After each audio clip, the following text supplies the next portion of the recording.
back to acoustic culture, our tribal man. But this violence is everywhere in our entertainment, and I don't think that violence in entertainment should be taken as literally a consumer item.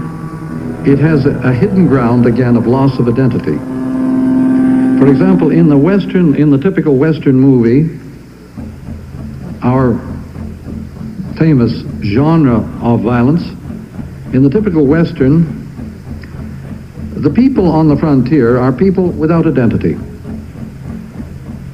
When people went out west to the frontier, they automatically became nobodies. They began to fight to prove that they were somebody. The violent man is typically in quest of who am I? What am I? Even the son of Sam and his ilk belong in this category of people who have had their identities scrubbed right off and are struggling wildly and savagely for revenge and recovery of identity. Just why people crave this identity, it's hard to say, but look at the recent program Roots, in which group people, black people, are seeking their original identities in Africa. Not private identity at all, but group identity. Loss of group identity can lead to violence just as much as loss of private identity. We're in the Western or in the First World, we're more inclined to be conscious of the loss of private identity, and in other parts of the world they're more conscious of loss of group identity, loss of faith. The American South lost faith in the Civil War.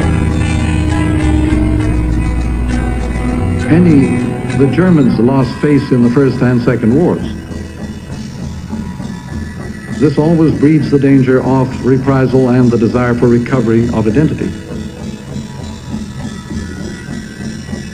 It would help, surely, if we knew that violence was motivated by the quest for identity. We might then learn how to head off some of its effects and how to compensate for some of the loss. A recent report from Colorado indicated that 99% of all men behind bars in Colorado are dyslexic cases. That is, people with learning difficulties. The number of inmates of penitentiaries who are merely dyslexic is fantastic. Nothing to do with morals. A physical handicap like paraplegic or other.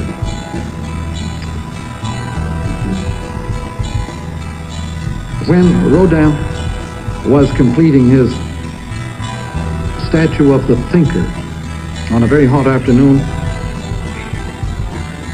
he finally turned to the model, the sitter, and said, "Okay, stupid, you can get down now." I feel somewhat sympathy with that man. I'm going to climb down. The captain of a big Lufthansa liner approaching Buenos Aires turned on the intercom and said, "Ladies and gentlemen, I have very bad news. We're out of gas. I'm going to ditch the plane right here." Now to the swimmers I say, swim straight ahead. It's only 12 miles. Follow the sun. And to the non-swimmers I say, thank you for flying Lufthansa. Thank you.